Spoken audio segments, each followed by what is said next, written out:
Good afternoon, good evening, good morning to everybody, depending on where you are joining us from.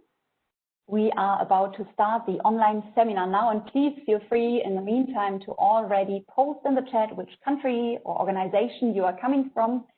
Very welcome to this online seminar, and thank you for joining us for the online seminar series, Getting Through the Crisis Together, Asian Dialogues for Sustainability in the Textile and Garment Industry in Asia.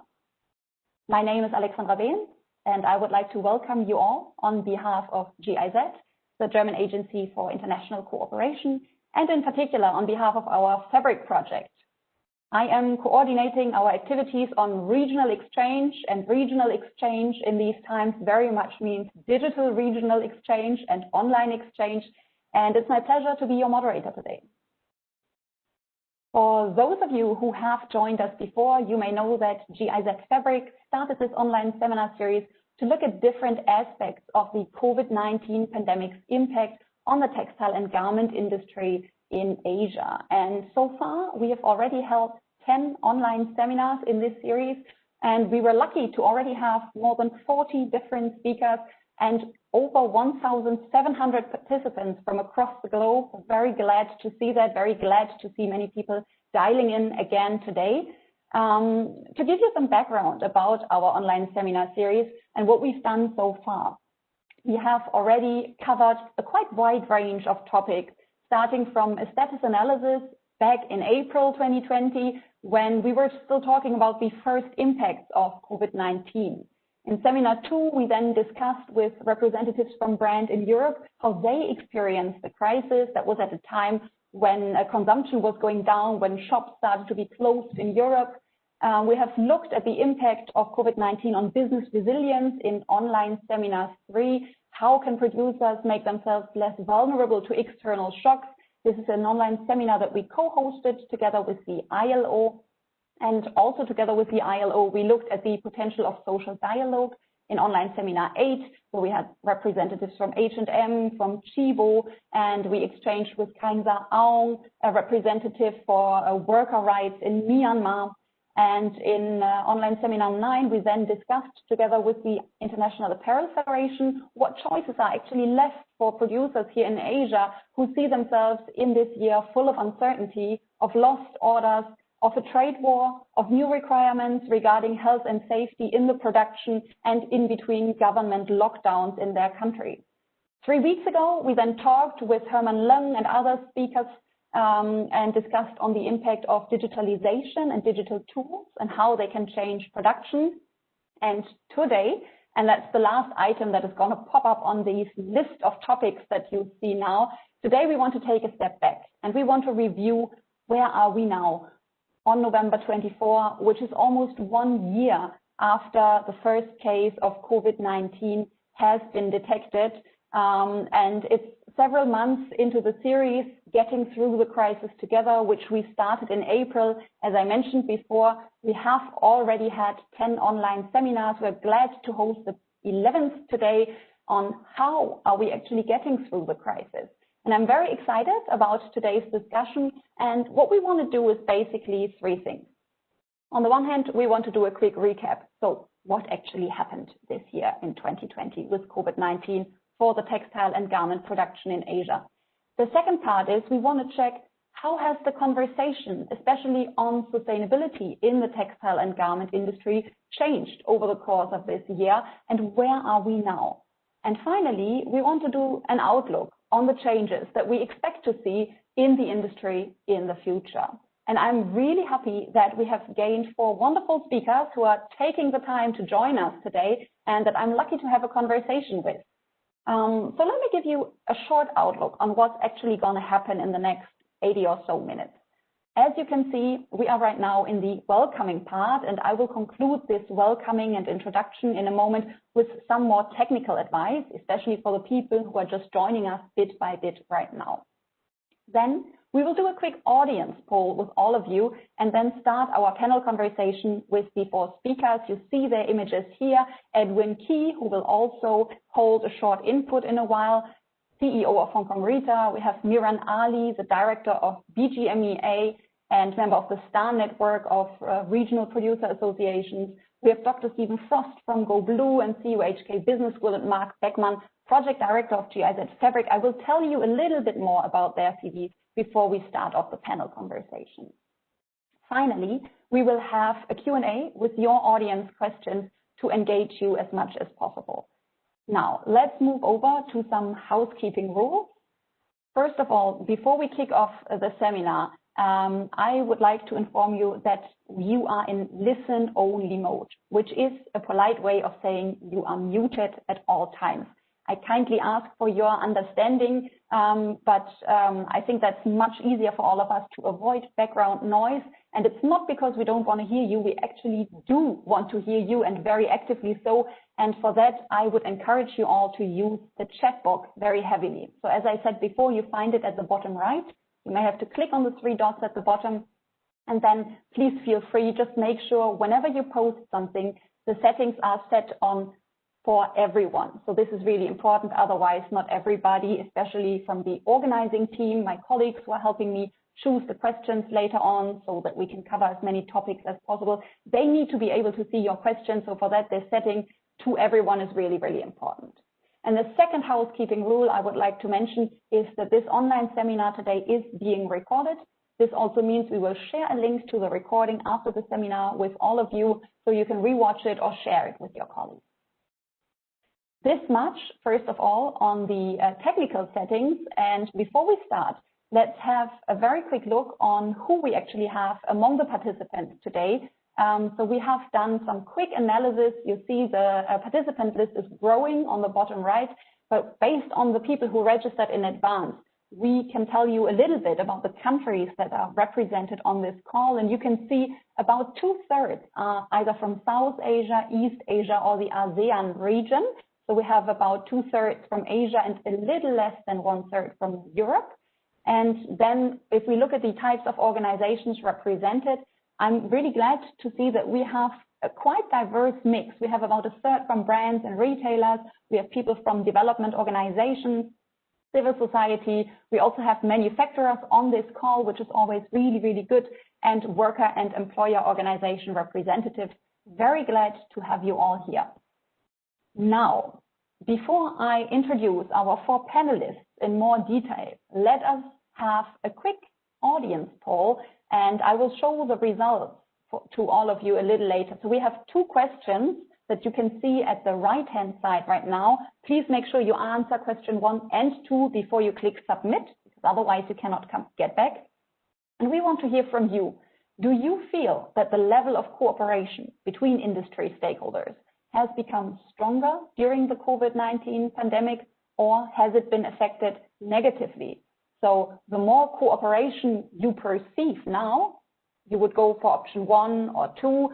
3 means nothing has really changed in my point of view. And if you feel it's actually less or a lot less, you would go for the option 4 or 5.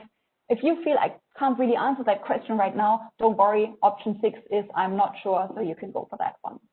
The second question we would like to ask you about is, how optimistic are you that the change that this crisis is bringing about will be lasting, so that we really see positive change, more sustainable development in this industry? If you are very optimistic that this crisis is bringing about positive change in the industry, you go for the first or second option. If you are more pessimistic, you go to one of the lower ones. But now, while you can still finish this poll, I would already like to introduce our 4 panelists to all of you. And first of all, we start with Edwin Key. Edwin is the CEO of the Hong Kong Research Institute of Textiles and Apparel, also known as HKRITA. He teaches supply chain operations at the University of Pennsylvania and the Hong Kong University of Science and Technology. And previously, Edwin was the Senior Vice President, COO of Walmart, Global Procurement, and held various other positions working on supply chains, manufacturing, and product design. He's on the advisory board of multiple social enterprises and NGOs, and in 2019, he was named the best of the top 50 innovative retail leaders by Inside Retail Hong Kong. Edwin, very glad to have you on this call with us today. Looking forward to your input in just a minute. Second, we have Miren Ali. Miren is a garment entrepreneur leading Bitopi Group in Bangladesh as managing director. He introduced green practices in his workplaces, emphasizing sustainability as one of the key factors for businesses to succeed. Miran is also active in various associations and networks. He is director of the Bangladesh Garment Manufacturer and Exporter Association, BGMEA, and he's also a member of the STAR network of regional producer associations in Asia. We also have on this call Dr. Stephen Frost. Stephen is a pioneer in sustainability in Asia, having a wealth of experience with several consulting companies across the region. He worked for the Asia Monitor Research Center. He co-founded CSR Asia, that I'm sure many of you know. He has held various advisory board positions, assisting organizations on sustainability topics, and he published widely on the topic of sustainability, besides teaching at the CUHK Business School and being a director of Go Blue, a sustainability consultancy, where he is the editor of the Fashion Sustainability Week in Review newsletter. I'm sure many of you know it. Otherwise, my colleagues can also post a link for you in the chat. And I also, again, encourage you all, whenever you have further information, when you have questions, please feel free to post them in the chat at all times. Then we have Mr. Mark Beckmann as our fourth speaker. Mark is the project director of GIZ's regional program Fabric, overseeing the activities in all 6 of our project countries, which is Myanmar, Bangladesh, Vietnam, Pakistan, China, and Cambodia. And Cambodia is also where Mark is based and from where he's joining us today. Previously, Mark held various senior positions in German development cooperation and UN agencies. Mark also has extensive experience in the private sector, for example, working for the world's largest coffee trader, the Neumann Coffee Group, on innovative public-private partnership models to foster sustainability in supply chains. So, without further ado, let's get started with this online seminar.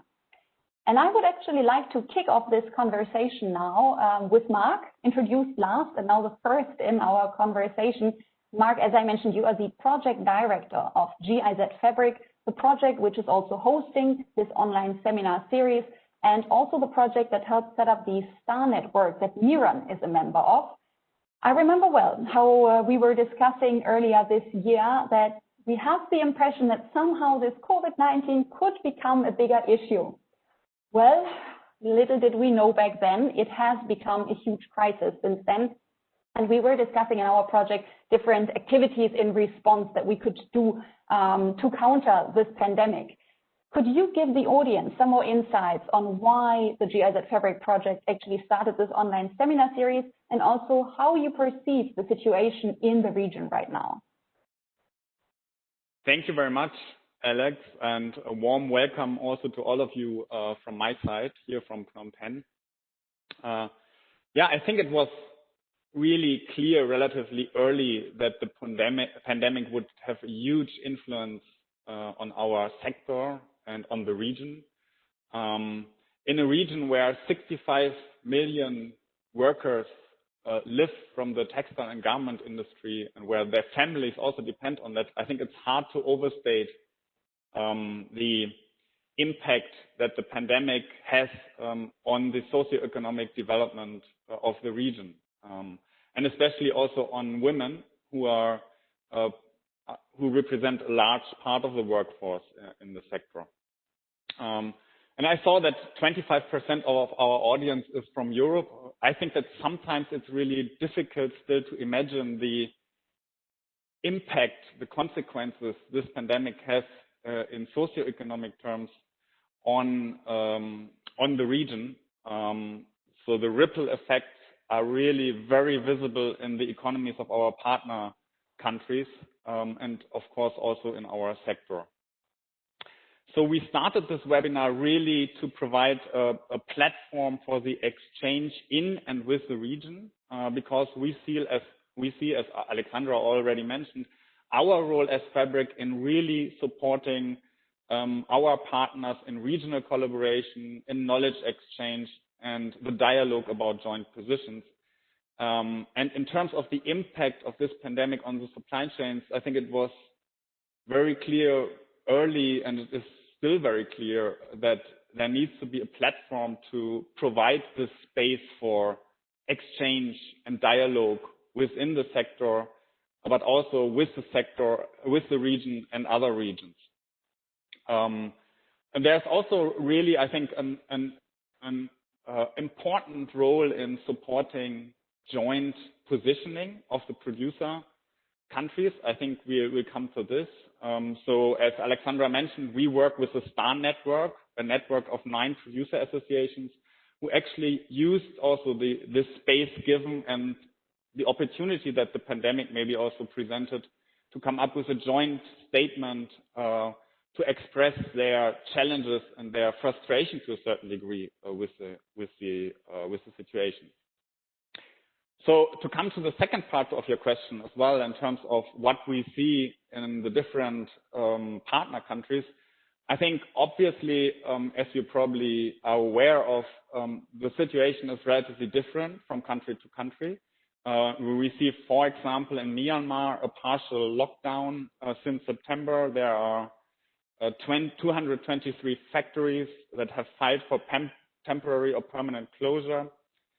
And there's really a high risk of more job losses, higher than the 40,000 workers that have already lost their jobs until July. In Cambodia, the situation is different. The case rates are relatively low.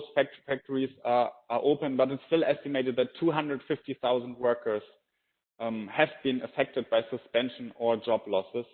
So a huge economic impact in the country. It seems that the situation in China and Vietnam, of course, is going back to normal. So in Vietnam, for example, media reported that production and new orders for export-oriented manufacturers are beginning to increase again. So there we actually see a development that some factories are hiring workers again that have previously been suspended or lost their jobs. And I think Bangladesh has seen some recovering, but is also hit by a lower demand now with the second wave of the pandemic in some of the European and the US target countries.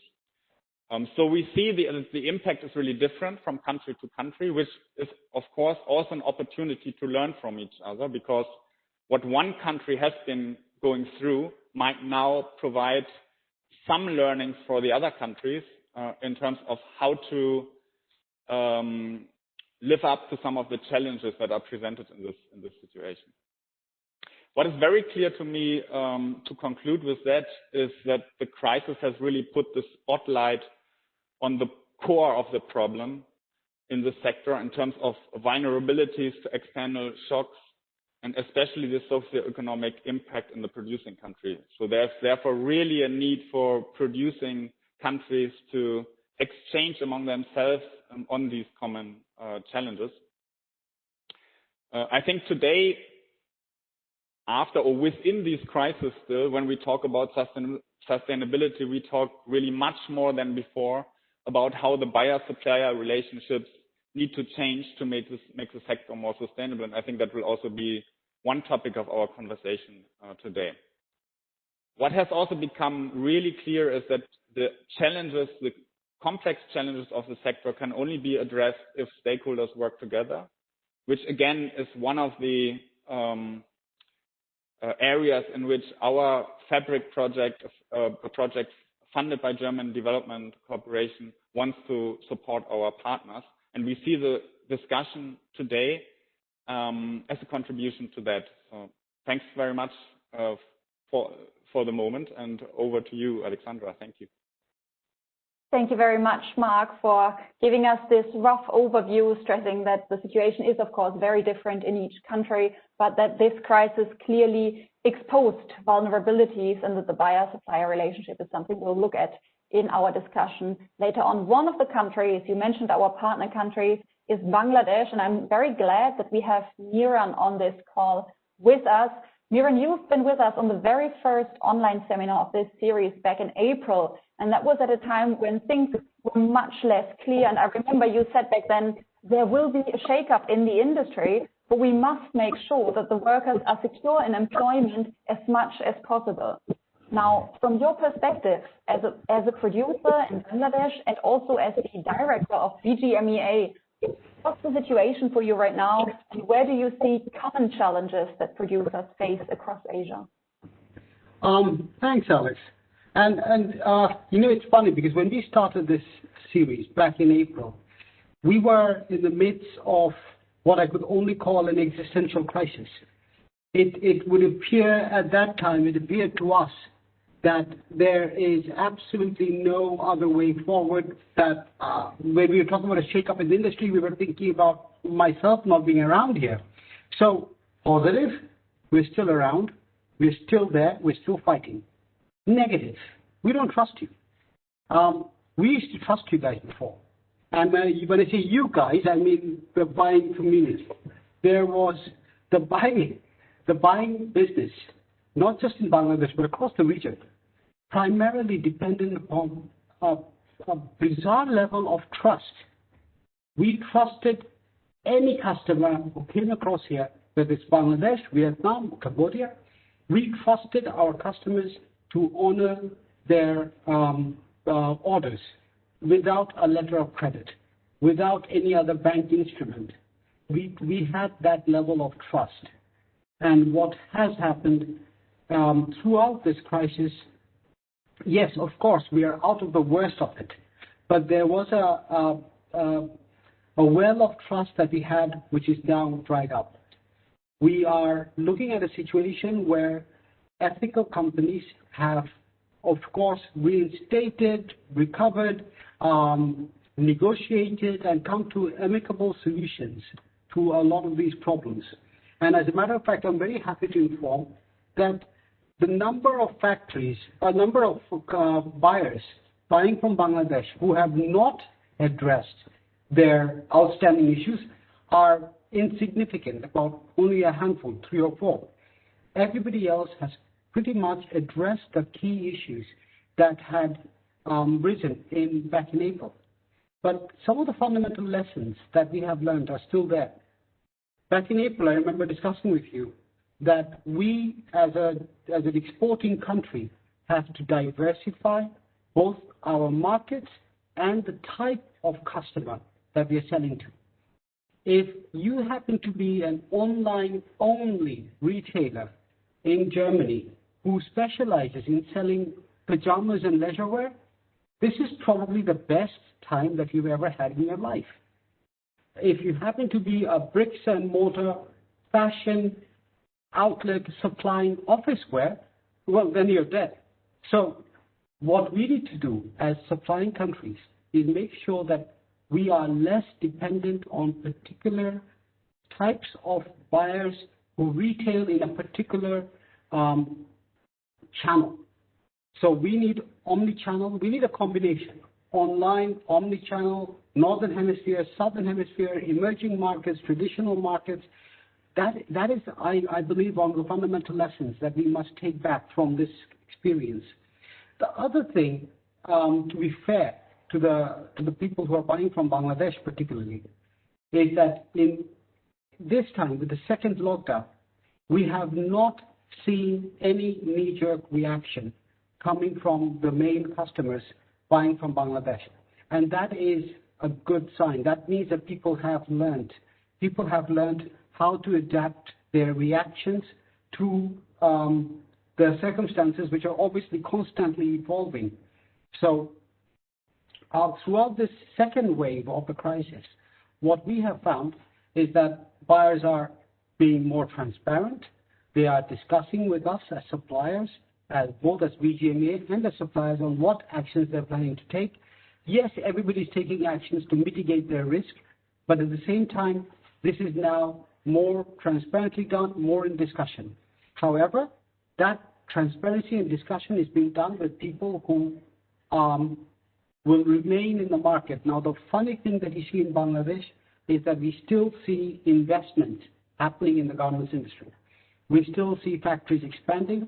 We still see people putting up new plants, buying new machinery. That has not stopped. And that just goes to show that we as investors, and again, Bangladesh is one of the unique countries in the respect that almost 90% of the exporting companies in Bangladesh are owned by Bangladeshis. So we have a vested interest in the fact that we have nowhere to go. So we are seeing that, at least as far as investment goes, people are still confident, not as bullish as they were at once, but still confident. And if you ask me, I make fashion jeans, but if you ask me, then my next expansion is going to be actually to do leisure wear, because that's going to be another market. That's one of the lessons that we have learned. Now, one of the other things that has not changed is obviously the issue, and that we'll be coming back to later, on how to balance the risk. Today, we have a pandemic. Tomorrow, it could be an antibiotic-resistant virus. The day after that, it can be a solar flare which knocks out all global communication. We need to have some method or system in place which allows us to balance the risk between producers and our buyers. Because the garments industry is unique, I think, unique in a way that we employ such massive numbers of people who are so recently out of the poverty cycle. We are employing a massive number of people who, in a country, in many cases, in countries without a social network, social security network, which can take over in case we are out of business. We need to be able to assure our workers that even if, for any reason, if I'm out of business, there has to be some degree of income available for them to sustain them for the medium term. We also need to try and understand how we are going to share the risk the inherent risk that we are facing. Today, a customer buys 1 million pieces of a particular denim trouser from Bangladesh. That customer is taking a risk that they have to sell that. But until the point that we've actually handed over to the customer that 1 million pieces, the entire liability is on the supplier. And that liability has to be shared. There has to be some system which is fair, but which doesn't insure us for everything, but at the same time, we have to share the responsibility. I'm very happy to say that while there were initially in April and May a number of factories, including myself, which all had to shut down for about 5-6 weeks, since the middle of May, we have been reopening and have managed to stay reopened.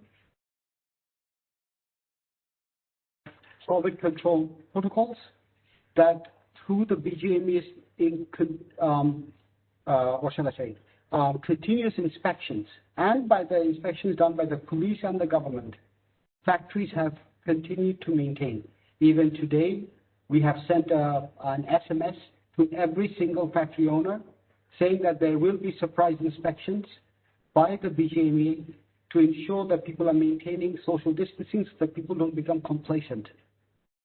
But in summary, I would say a lot has changed and not enough has changed. So we need to keep on working, but we're still in the game, and that's the important thing. Thank you.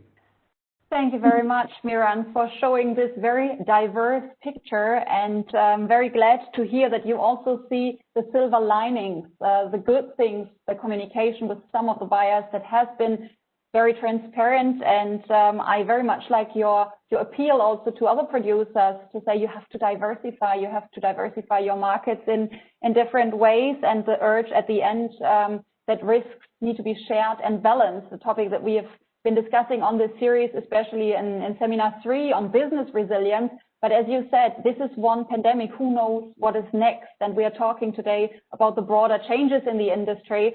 So this whole topic of risk preparedness and how do we manage that, and especially in a country like Bangladesh, as you said, which is highly dependent on the industry for jobs, for the development of the country. This is a huge topic, and I'm glad we are coming back to that later in the discussion. Before we dive too deep, I want to bring Stephen Frost on this call. Stephen, on all 10 seminars that we've had so far, you have played the role of the commentator at the end, miraculously summarizing the previous 90-minute discussion in just a few key messages. And I think from the feedbacks that we see in the evaluations from the audience, you have established a sincere fan base out there. So I'm very glad that you are also joining us today. You are also the editor, I mentioned that before, of the blog and the newsletter called the Fashion Sustainability Week in Review. And every week, what you do is you go through all the major news on the industry. So if I can ask you to look back at 2020, what do you consider as the crucial moments for the textile and garment industry during this pandemic? Thanks, Alexandra. I went back to the issue of the newsletter on the 28th of April, which was the day before our first online seminar. And I was looking at the stories, so that was the Tuesday newsletter, end of April. And the narrative back then was the fashion industry must learn. So the fashion industry must learn something about the lack of risk management around sustainability issues, whether they be labour or environment. We had stories about this is the end of fast fashion. If you cast your mind back to April and May and June, we had a lot of those stories about the coronavirus would be the death knell for fast fashion. If I look at my supply chain stories, I had about 50 supply chain stories from across a dozen countries. Now, if we fast forward to the newsletter today, this morning, I can see there's only about 10 stories in the supply chain. So the level of urgency, the indications of chaos, the panic that was almost, you could almost sniff it, has gone, as Miran really gave a good overview of. Companies are now able to think about managing risks. So there's been a real change from nobody knew what was happening, what they were going to do, how they were going to do it. Consequently, we've got a lot of stories about garment workers were in threat of starvation. We had the stories coming out of India about the migrant workers having to walk home, some of them long distances, some of them being killed on that journey. Terrible stories. To today, a set of stories about, we've learned something. It's taken us a while to learn it, and maybe as Miran so eloquently put it, the trust that used to be there has dried up. But we have learned something. In Friday's upcoming newsletter, so this is a newsletter that will come out on Friday, I've got a quote in there from somebody that I read today in an article. This is a Hong Kong fabric manufacturer, textile manufacturer, commenting on how lockdown 2.0 is hitting the supply chain. Now, Miran talked about how Bangladesh is coming in, so on and so forth, and this resonates with a point that Mark said, that there are different impacts on different countries. But from this textile manufacturer in Hong Kong, he was quoted as saying, cancellations today in lockdown 2.0 are less frequent than they were in March, but they are coming faster. So we're yet to see what's in the pipeline for us. So this narrative shift from panic, uncertainty, through to concerns about everything from migrant workers facing starvation, through to a narrative of this will be the reset, the coronavirus will be the reset button for the industry.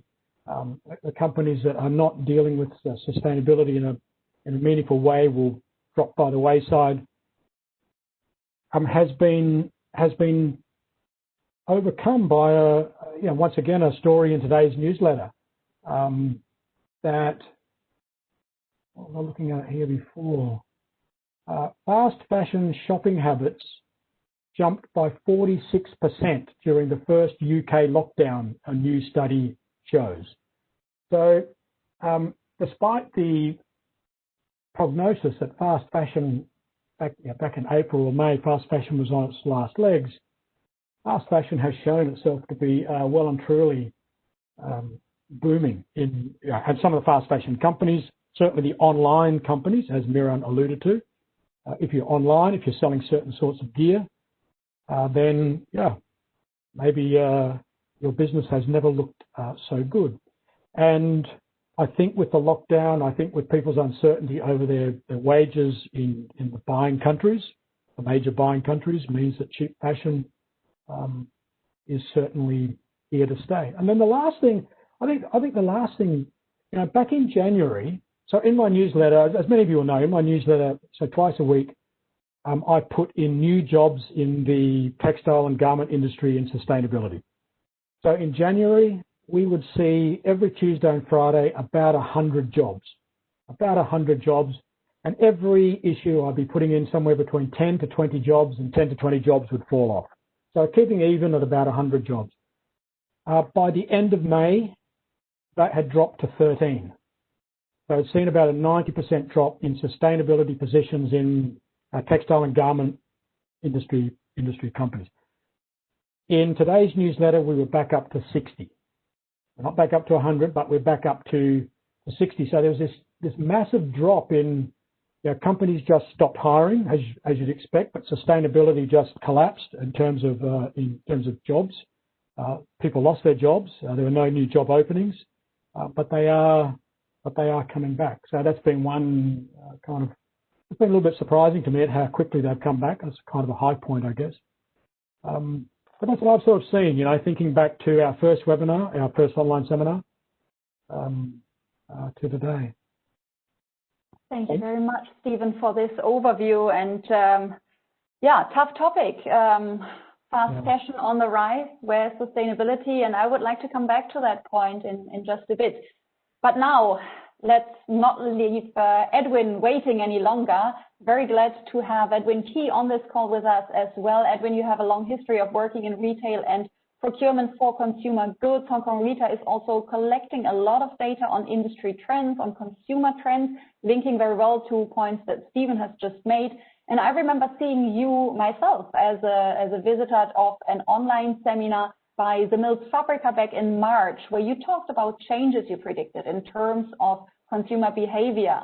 Now, since then, half a year has passed. So let me ask you today again, could you give us an outlook on what changes you expect to see in the industry? And I'm very glad that you are doing that with the support of a presentation. Very glad to have you today.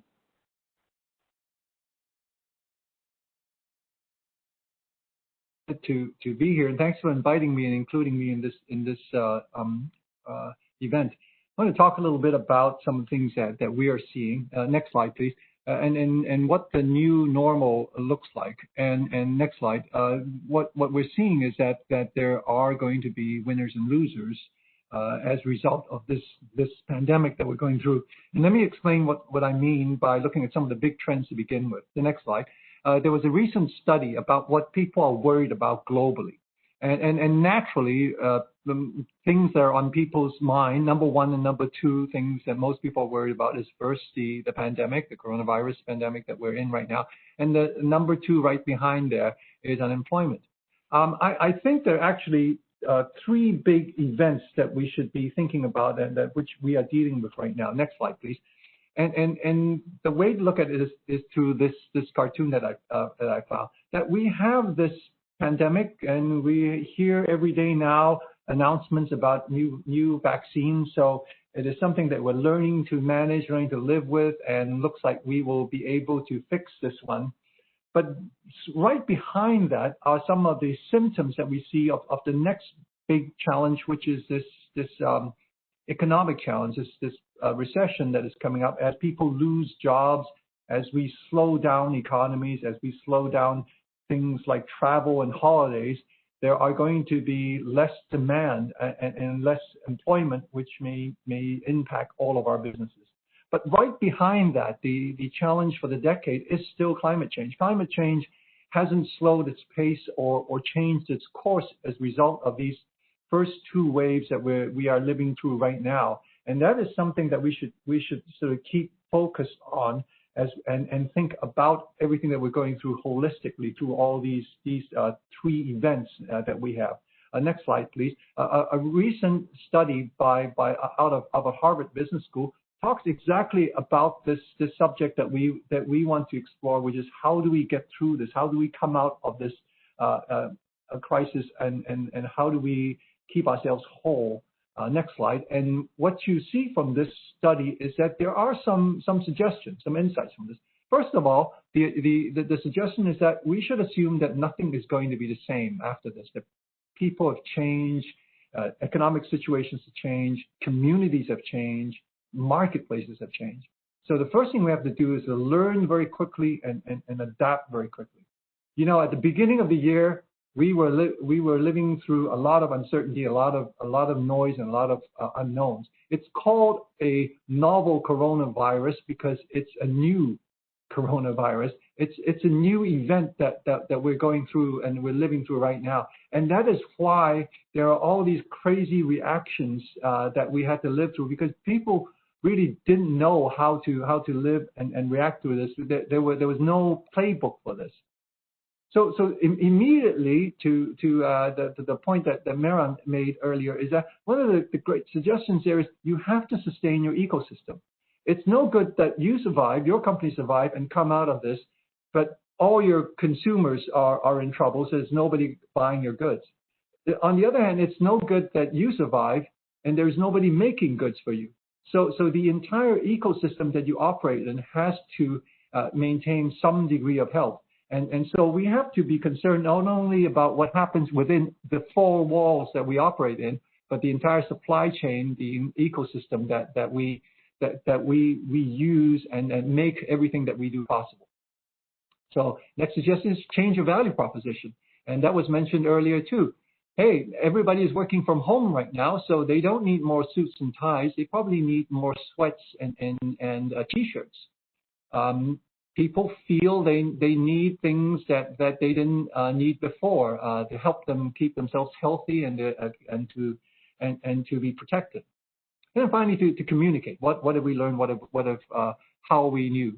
And next slide, please. McKinsey did a similar study and came out with basically the same conclusions, but added one more, which is about how we talk to the consumer, which is communicate why they should be consuming with us, why they should be buying things from us.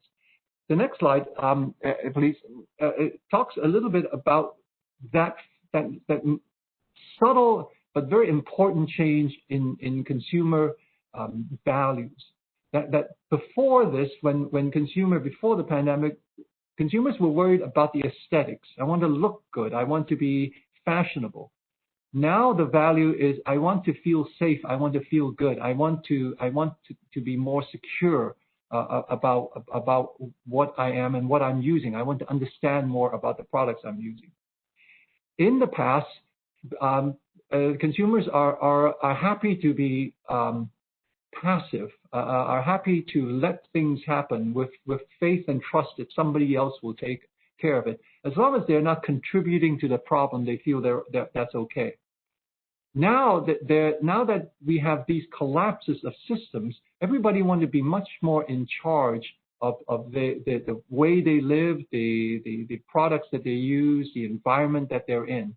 So they want to be part of the solution. They want to be much more engaged in the roles, and they want larger roles that they play. Value was not something we thought about before. We were very fixated on cost. Now we're looking more at value. One of the challenges that our industry lives through is that we don't create value. This is not something we do. We keep working on squeezing the prices down. We're a deflationary industry. And the way to think about that is that none of us would pay for a cell phone that has 10-year-old technology. It's just not valuable to us. Yet today, when we ask consumers to consume our products, we're essentially offering them at least 10-year-old technology. The T-shirt that we bought 10 years ago and the T-shirt that we buy tomorrow is essentially the same product. We are not creating new values for consumers. As a result of which, we're stuck in this deflationary cycle. And now we have an opportunity as consumers choose to figure out what they consume and how that is valuable to them, for us to make something different, and that can actually be something that is desirable to consumers. So all that from being a much more passive to a much more active consumer. Next slide, please. And then the way we communicate is also much more based on much more social. It's not the era of madmen working on Madison Avenue on clever campaigns and clever ads are over. Now we want to understand what is it that we're using and how it supports and encourages us and how it aligns with the value that we want to represent in our lifestyle. Next slide, please. So for instance, crazy things about value is that who would have thought this time last year we would be talking about things like PPEs? Next slide, please. And who would have thought that when we talk about fashion, that face masks will be coming down runways as fashion items? So these are opportunities to create value, to create things that help protect our consumers, that gives them peace of mind and supports the new lifestyle that they find themselves to be in. Next slide, please. And this applies not only to clothes we use, but also to uniforms and other things that we have to use in work. There are now all these desires for barriers and for active protection. And that's the challenge that is before us right now. Next slide, please. The opportunity is also this. We're all going to be they're all going to be winners and losers, but most of the economies that we serve are going through some degree of recession, some degree of economic woes in the foreseeable future. It's just there. It's right in front of us, and we have to manage that. On the other hand, next slide. This is not an equal picture. It is not spread out all the way around. This is China, which has went down in April and is now already positive growth in that marketplace. How many of us have active access to that marketplace, which is growing? General Motors sell more cars in China than they do in their home market in the United States. How can we participate in that marketplace in a lot more aggressively? Next slide, please. And yesterday, when we look at supply chains, we were fixated on things like speed. How fast can we get things done? And actually, this conversation has now changed to accuracy, agility, and a lot more information about how do I make the right product for the right customer at the right time. So those are where intelligence and data is going to be more and more important. And the reason for that, next slide please, is that general consumption for our industry is hit in double-digit numbers is hit. And that's why there's going to be winners and losers. And winners are going to be the companies that will provide types of products and types of services that consumers want. I want to emphasize this too, that customers are looking not only for product, but they're looking for services which is supported by data. And services and data is the appreciating valuable part of our industry, and the labor component of our industry is the depreciating portion of our component of our industry. Next slide, please. And that also is why there are these changes about what we need to do about that third wave. In the past, it was doing about less bad things. The challenge with doing incrementally less bad things is this. Next slide, please. And you'll see in the next 3 slides. And that is this.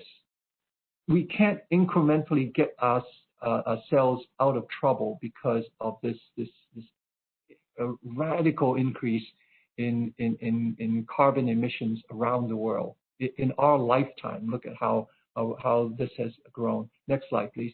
And this is not an incremental problem. This is a problem that is going to, and the UN tells us we have 10 years to figure out.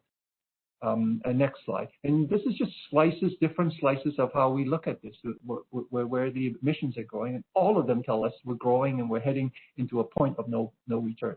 So next slide, please. It's not about doing incrementally less bad things. It's about radically changing our industry so that we can radically change this challenge that is in front of us. So what do the new consumers want? Next slide, please. they're looking for products that are sustainable, healthy, and good.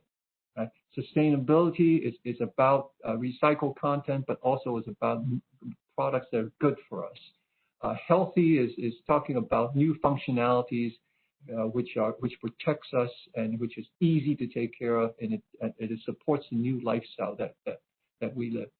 Good is planet positive and social good. Consumers care about how the product is made, where it comes from, and who makes it. So we have to provide those new information to the consumer. So next slide. The new 3 R's is not reduce, reuse, recycle, but probably how we reimagine our business so that it contributes to making the land, the water, the air better. It's about repurposing our business as a force of good. We measure productivity, profitability in a new way, and about reinventing new materials, new processes, and new supply chains, which is things which our research center is actively engaged in. And I wish we had time, but I want to tell you that these 3 T-shirts that we talk about, reimagine, repurpose, sustainable, healthy, and good, are based on real T-shirts that we made, and 2 out of 3 of these T-shirts are in the marketplace already. Let me finish off on this last thought, and that is the next slide, please. That in September this year, China, one of the producing economies, has announced the goal to be carbon neutral by 2060. Next slide, please. Immediately after that, Japan came in and said it will be carbon neutral by 2050, not to be outdone and want to get there faster than China. Next slide, please. And then, of course, Korea immediately came in and said we're going to get there as well. So next slide, you'll see the list of countries and large economies that already have stated carbon neutral goals. Countries that are not on this list, apart from China, are all the other manufacturing economies. How can our industry not be carbon neutral when our world is heading for carbon neutrality, when our consumers are asking for carbon neutrality? Where we build our next factory, where we build our next supply chain, should be on one of the list of these countries that have carbon neutral goals, because we have to be a carbon neutral economy because we're going to be in a carbon neutral world. So the next and the final slide is that we as an industry can be the first to get there, or the last to get there. We can be the first generation to make a difference, or the last generation to really screw it up for our children. And that is the way we get out of the crisis that we're in, by thinking not so much what happens next quarter, but thinking how we can make the next decade different. Thank you. I'll stop there. Thank you so much, Edwin, for introducing so many topics, very important topics, and especially looking at the changing consumer, the new consumer, and active consumer, as you put it. Let's hope we make sure that we are the first in this new picture that you chose. But to kick off the discussion, I would like to look at Miran now in Bangladesh. If you hear Edwin's input now and all the changes that he projects in the industry, and you hear that as a producer and member of BGMEA, and you just told us so many jobs in Bangladesh depend on this industry. How do you see Bangladesh preparing for this? I took a lot of notes. And Edwin, fantastic presentation. One phrase I'm going to take away from you, this deflationary industry. I loved it, because if you do not add value, you are a deflationary industry. It's like we are making VCRs in a world which has moved on beyond the DVD. So you can't make a VCR anymore. You have to be making something else. And that's why Bangladesh and the BGMEA, as entrepreneurs by ourselves, we all believe that being flexible is going to be the most important thing. Now, one of the ways you become flexible is traditionally, if you are a denim manufacturer, you are only a denim manufacturer. That's all you produce. But over the last 10 years, this has not been the case in, for example, in factories in China. In factories in China, one of the ways that they could be more efficient than us, or not efficient, more competitive than us, even with higher prices, was because they could be flexible. You could make a garment-dyed sweatshirt in the same factory that you're making a garment-dyed trouser. Now, this requires a retooling in terms of your line layout, your machinery, your production systems, and also technical knowledge. And this is something that we are doing right now. I mean, I'll give you an example of myself. I am a trouser manufacturer and an outerwear manufacturer, and for the very first time in my life, I've made a T-shirt because it's a twin set, it's a double pack, a T-shirt with a pair of jeans. So I made the T-shirt as well. I had to buy some machines, do some retooling, and I did it. And that's going to bring us to lead time, because lead time is, first of all, the phrase fast fashion, as Stephen was mentioning, is something that I feel is a misunderstood one. Fast fashion, people connote fast fashion with unsustainable, with exploitation, with negativity. I see fast fashion as something that can be both negative and positive. There's nothing necessarily one or the other around it. It depends on which customer you're talking about, because I see both actions on the market. Now, there was this one chart that you showed us about the examples of various lead times by various buyers. And that chart, when hopefully later on you and I can have a separate conversation offline where I'm going to challenge you on the chart, because that is a misleading one. It is the range varies much more. When somebody says I have a lead time of 4 weeks, absolutely, because the fabric is already produced, dyed, ready, it's just waiting to be cut. So it's not really reducing, it's all about planning. And planning depends, as you said, on data. And that is why a proper management information system, both in the factories and hopefully one where, like the shoe industry, we become more integrated with our buyers. Now, if you look at the athletic shoe industry, especially people like Nike, Adidas, and all of those people, their business relationships are far more long-term and more integrated with their suppliers than anyone in the garment industry. That is the model we have to follow. We have to be integrated in our IT systems so that if, Giordano is selling a particular T-shirt that I'm making, I need to know what their stock levels are so that I can start ramping up my production without even getting a purchase order. That is the level of integration that we must have. Now, when it came to one comment you made was about reduce, reuse, and recycle, about sustainability. We at the BGMEA have recently started a project with the Global Fashion Agenda, GFA, and Reverse Resources to set up pilot projects on recycling at factories. We take the wastage of the factory and we are using a recycler in Bangladesh. Rather than having recycling done today, what happens is that our customers are giving back their old garments in the shops that's being recycled in Europe and then being sent back here. But what about that 1% of wastage that we are having in our country?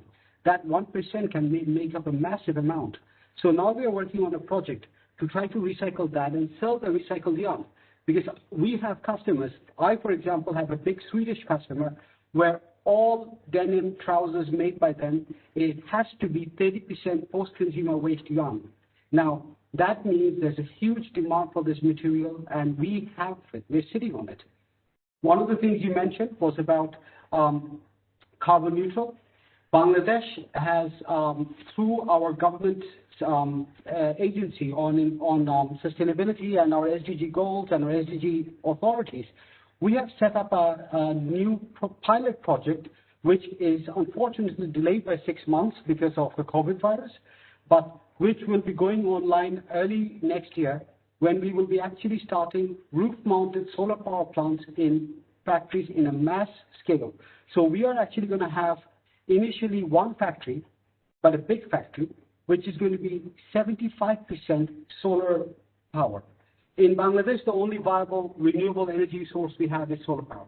So that is an experimental project where the factory will not be investing money, a power company will be investing money, and that will be done with green financing through international lenders on commercial terms.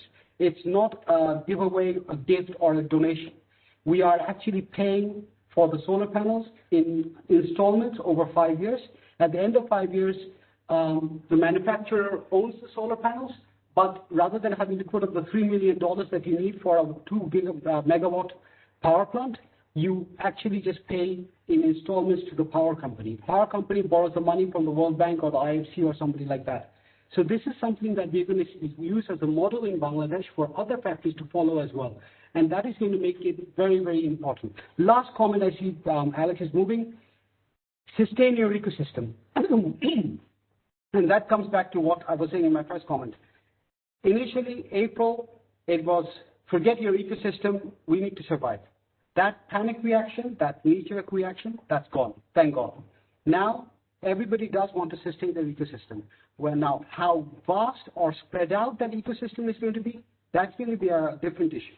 The ecosystem is going to see a contraction where we have a narrower focus with a narrower number of survivors in the retail market, buyers, working with a narrower group of suppliers in Asia. But because unless you have deeper relations, you can't have that integration. Thank you very much, Alex. Thank you, Miran, and thank you for kick-starting this conversation. And I would first like to look to Edwin if he would like to react. And we also have one audience question directly following up to the inputs by Edwin and Miran, which is from Yo House. Is circular fashion going to be the future of the industry? And how long do you think this idea takes to be integrated into the whole supply chain? Yeah. So great question. So let me answer it this way. Circularity is not a new concept. We're the abnormality. Until this generation, we looked at our apparel as durables, not as consumables. Mothers used to, we all used to repair our clothes, and mothers used to give their clothes to their daughters as dowry. Because the materials that we use to make apparel is so durable, it can last a lifetime. And that's how we look at and that's the whole idea of circularity. We were the first generation that thought of clothes as disposable, and we kept throwing clothes away. Now we're just going back to how things should be. So that's one thought on that. The other thought on that is if you look at these emission charts that I showed earlier, we're emitting about 50 gigatons of CO2, and we need to probably get down to about 10 or 15 gigatons for the world to be sustainable. So we need to cut about, let's say, 30 some gigatons of emission. The entire fashion industry, depending on whose numbers that you believe in, emits somewhere between 2 to 4 gigatons. That's our contribution to global warming. My challenge with that is that even if the entire industry goes to zero, it is still a big drop, but still in a much bigger bucket. It's not enough. We'll feel good about ourselves, but it's not going to save the world. So circularity isn't ambitious enough for our industry. We have to be carbon negative. We actually have to radically, this is why I was saying about the t-shirts. We have to radically rethink how we make things, how we use things, and how we dispose things. We have a t-shirt material, and again, I wish I was in my office. We have a t-shirt material that actually absorbs carbon dioxide in use. It absorbs about 1/3 of a tree every day in use. That's the type of material that we need. We need to have a new way to grow cotton so that it actually makes the soil better. It leaves more clean water in the process. And we need to ship in a different way. We need to consume in a different way. I'll stop there. Thank you so much, Edwin. And I would like to take up the next audience question already from Annike Magenda, and also a loyal follower to this webinar series. And it's addressed to Miran and Miran's point about sharing data and trust. And I think this is a new level for this discussion, the level of trust and communication. So rebuilding trust is something that needs to be worked on. Miran, do you have any ideas or any experience maybe from Bitopi Group? How do you work on that? We have to build trust, and that is something which is difficult to do, and it takes time. Now, what we are seeing now here I'm speaking about myself, my own company. With my suppliers, I'm seeing that there is they are reaching out to us to try and in my particular case, not rebuilding bridges, but making them stronger. Because I'm seeing among the people I work with a distinct intention, desire, and objective to get closer together, to get more integrated.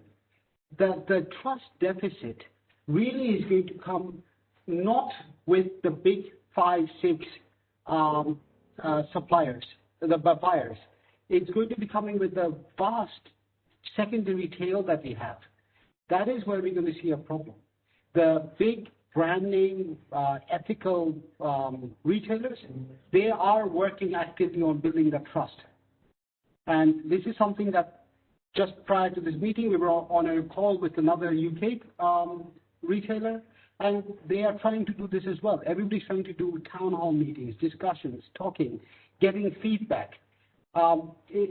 Ironically, post-April, suppliers in Asia probably have seen more of, at least virtually, more of the faces of their ultimate buyers, the big bosses, than they've ever done in the last 25 years.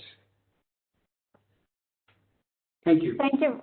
Thank you very much, Miran. I would like to come back to one point that was raised by Edwin and also in the chat. Edwin said, we are seeing the more active consumer. You said they are looking for sustainable, for healthy, for good.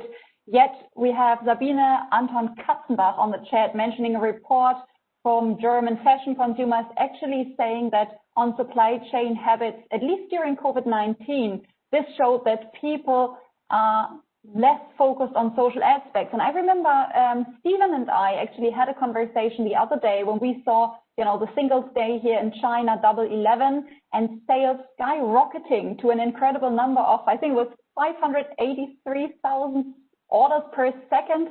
Stephen, what's your take? So where are we right now? Do we have the conscious consumer, or where in this discussion would you position us?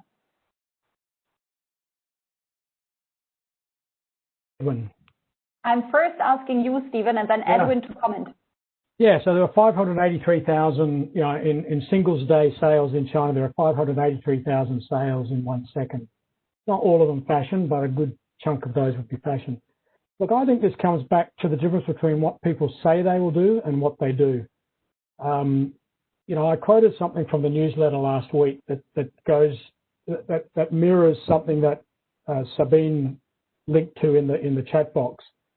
In the UK, so first of all, MasterCard released a report last week where they said that 75% of holiday shoppers plan to be more mindful of where they are shopping, et cetera, so this kind of figure. But then when the shopping habits, actually how people spend their money is measured, we see a different story. So people say, 75% of people say, oh, we want to be more mindful, we want to be more conscious. But when you actually look at how they spend their money, we saw in the UK that buying cheap clothes increased nearly 50% between March and June. Hence, ASOS, Boohoo, blah, blah, blah. And I think this comes, I've been following this stuff for, decades now, and we've always heard, if you ask a person in the street, do you care about where the clothes are made? We've been having this discussion since 1988. I mean, Jeff Ballinger was writing stories about Indonesian shoe factory workers in 1988 about bad conditions, selling stuff to Nike. And we're still having those conversations 30 years later. And I'm not as perhaps I'm not as optimistic as others, but I tend to think we need to look at what people do rather than what they say. Thank you very much. And I would like to give Edwin a very quick chance to answer, but 1 minute. I think it's a very good point. I would say two things. One, we don't have point of sale information for consumers to make good decisions would be one thing. We don't have a nutrition label. We don't tell consumers what they are doing. And so some of that is because we are not effective at communication. And secondly, I don't think we're giving consumers a lot of alternatives and a lot of options. So we should do more there and then we should drive for improvement. I think we see incremental improvements, and people want to feel good. They don't want to feel guilty when they put on that T-shirt. They want that T-shirt to feel good for them. And the utility comes from that satisfaction, which is why people pay a premium for the T-shirt that says Patagonia on it, because then it helps reflect the values that they want people to think of themselves. And so I think there's business to be made. There's money to be made there. We can continue to compete on cheap prices, or we can continue to create greater value for the customers.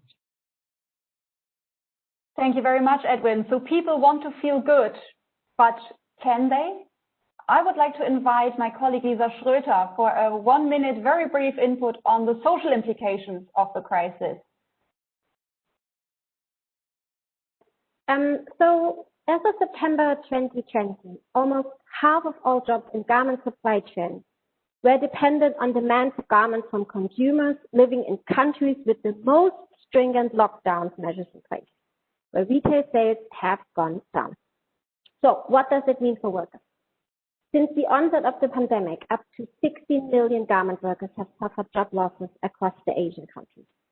The typical garment worker in the region lost out on at least 2 to 4 weeks of work and saw only 3 in 5 of her co-workers called back to the factory when it reopened. Declines in earnings and delays in wage payments are also common among garment workers still employed in the second quarter of 2020. Also, reports from worker groups and the media show that in many cases, layoffs disproportionately target unionized workers and labor activists. In addition, women who make up the majority of the workers have been disproportionately affected by COVID-19, exacerbating existing inequalities in earnings, workload, occupational segregation, and distribution of unpaid care work. In an effort to hold brands and retailers to account, the Center for Global Worker Rights and the Worker Rights Consortium launched a COVID-19 tracker in April to monitor whether companies are meeting their contractual obligations or not. A substantial number of big brands and retailers are now fulfilling their financial obligations to suppliers and made commitments to pay after the scale of the cancellation were presented to the public. So this shows that the consumer demands for sustainability and responsible products. What has changed because of the pandemic is that the risk for businesses, like from unsold inventory, broken contracts, became too high for all tiers of the supply chain. And the most important step now is to focus on risk over cost to face our common enemy, which is uncertainty. Thank you, Alex. Thank you very much, Lisa. And with that, I would like to hand over directly to Mark Beckmann, who has been listening now on this conversation going on about the question how conscious or not the consumer is, whether he can judge it. So with all these changes in the industry and yet the drastic picture that Lisa is showing us and that you, Mark, also presented in the beginning of this seminar. So in how far does this mean the response of development organizations, of international organizations, including GIZ, has to change, and where do you see their role in the future? And thank you also for all the contributions to the discussions. I think it's really an impressive exchange we are having here.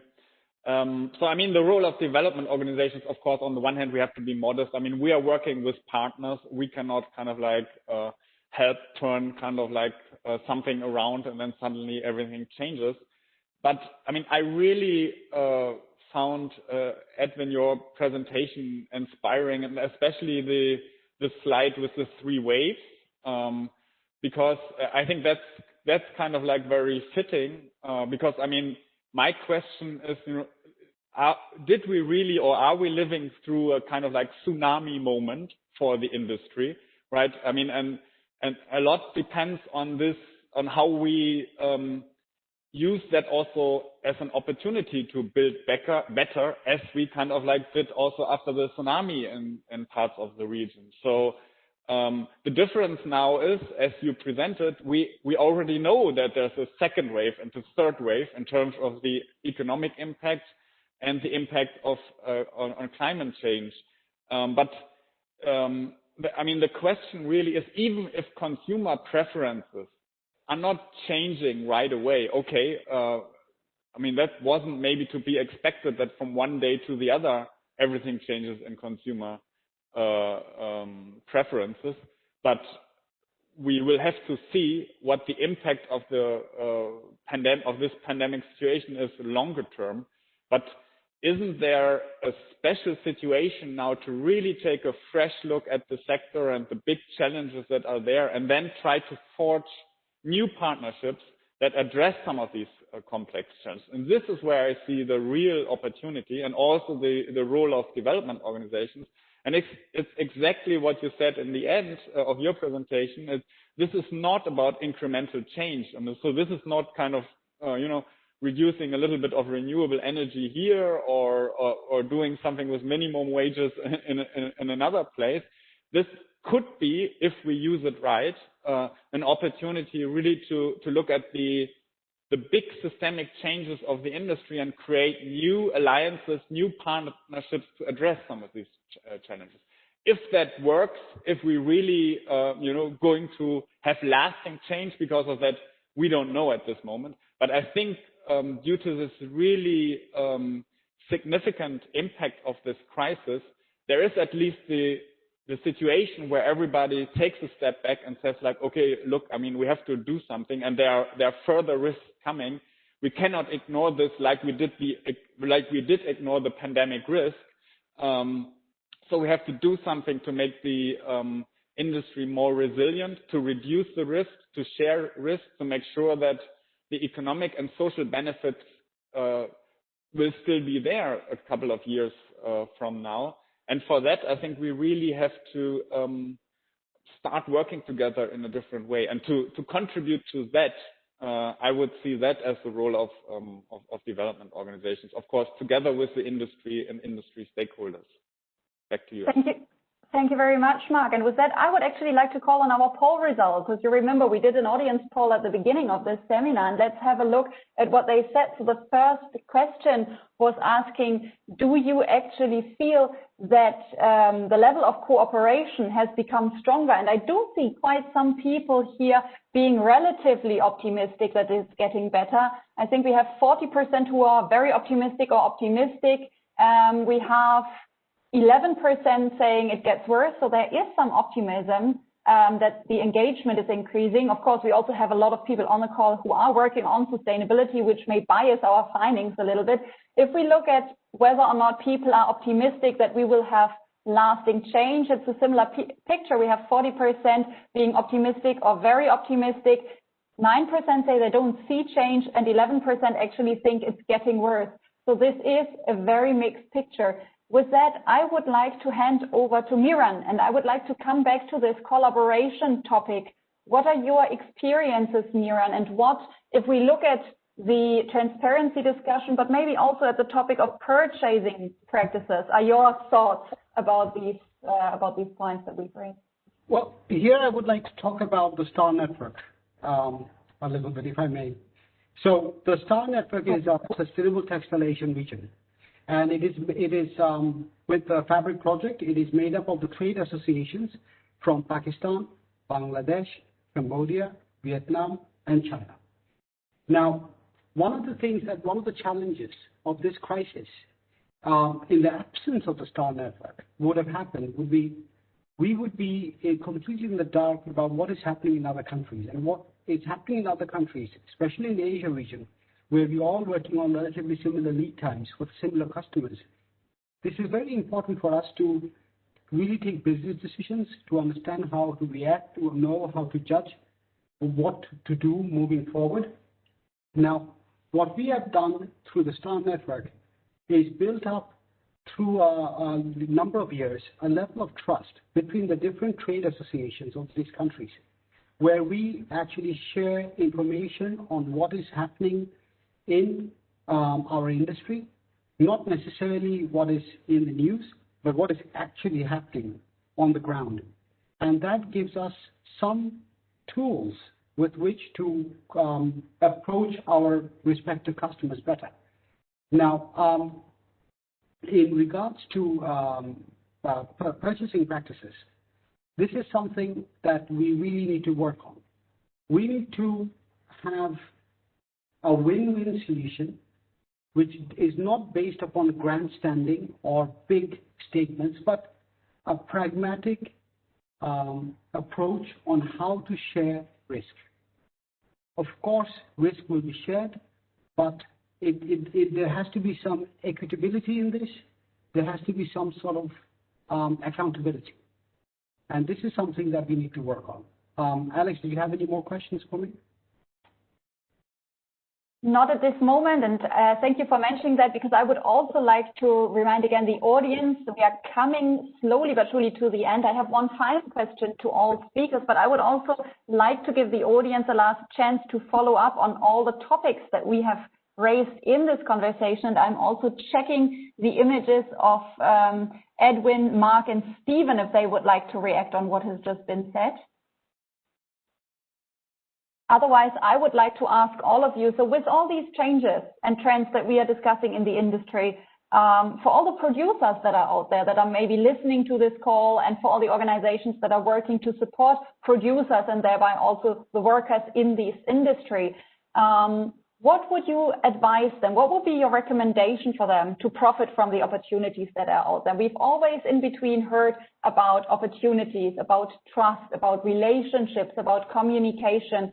So if I ask you now to summarize from your point of view, what are the most important recommendations for what they should do? And I would like to start with Edwin first, and then go on with the others. Right.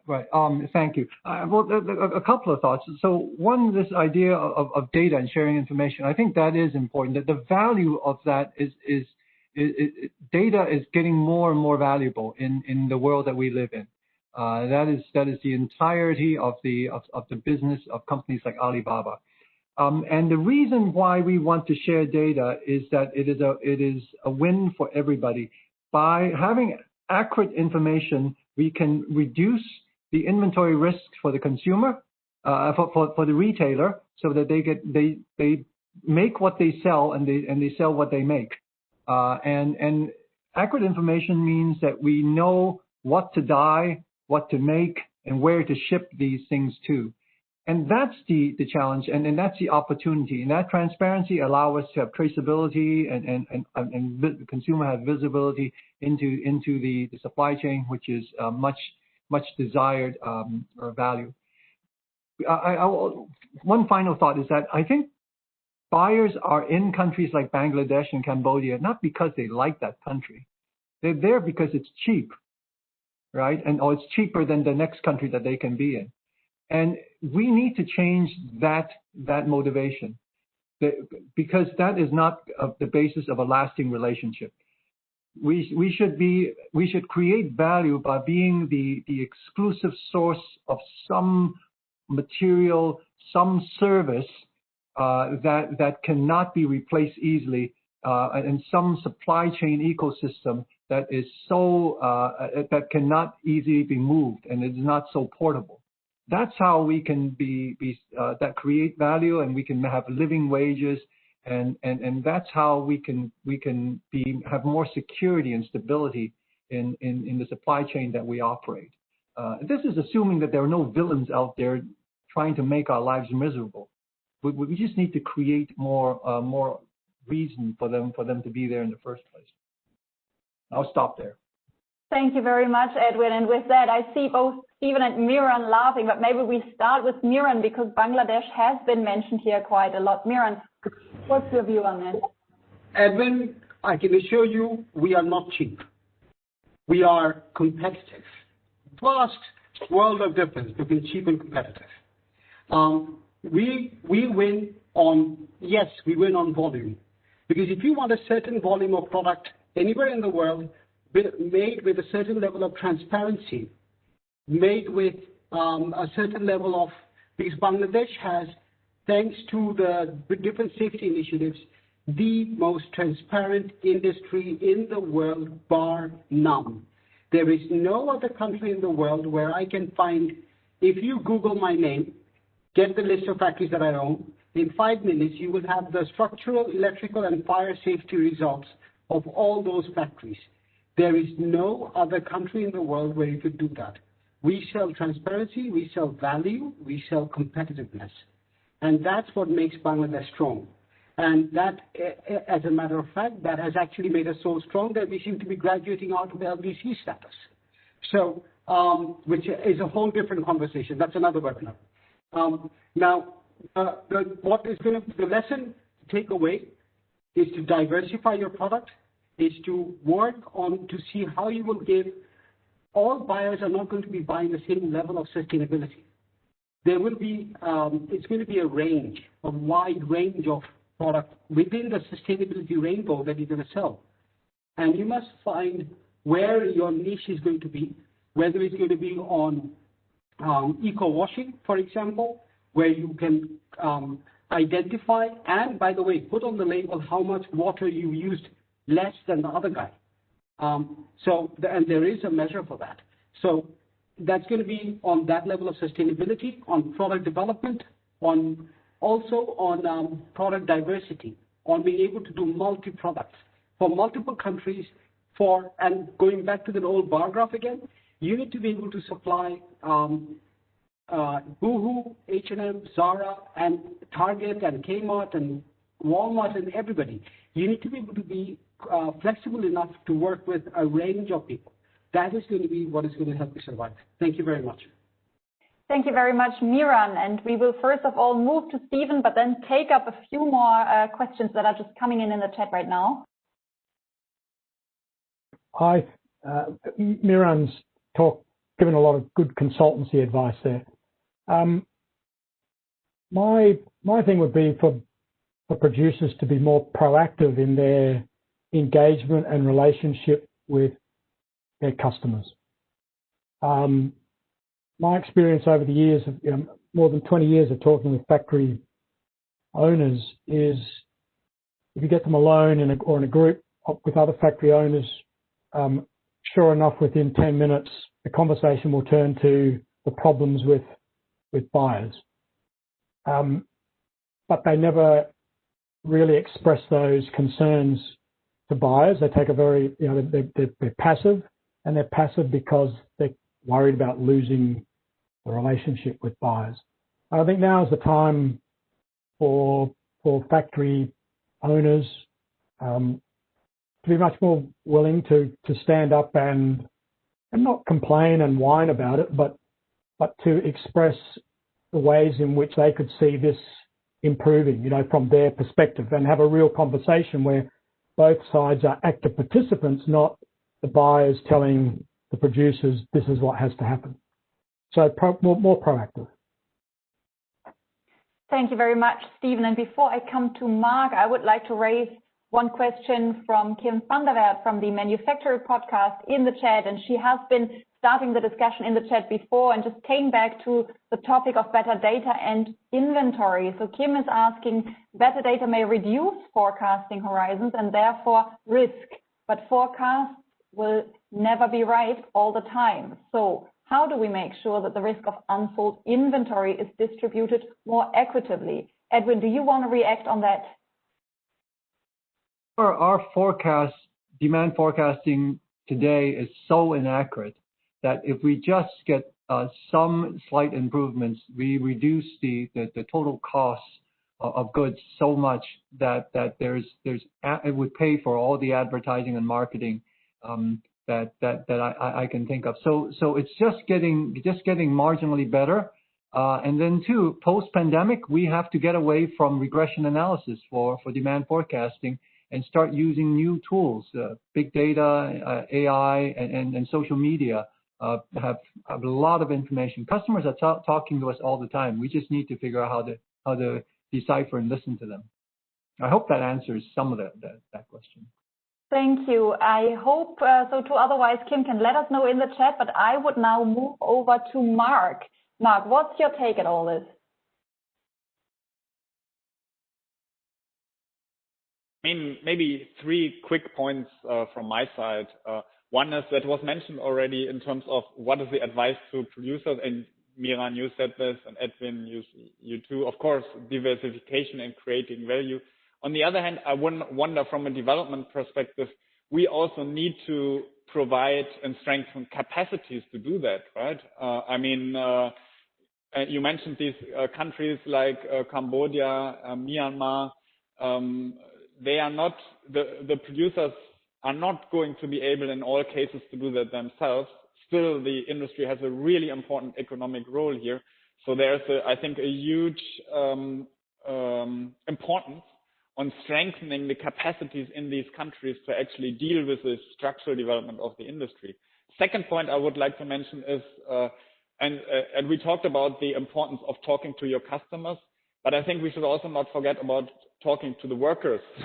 So the whole question of social dialogue, how do we actually facilitate processes where we can take the workers along with us in this process of change that it needs to happen, and also can make sure that there are cooperative solutions at factory level, but also sector-wide for some of the important challenges that has to be addressed. I think that's really an important aspect. We haven't talked much about it, but I think that's very important also to address in the future.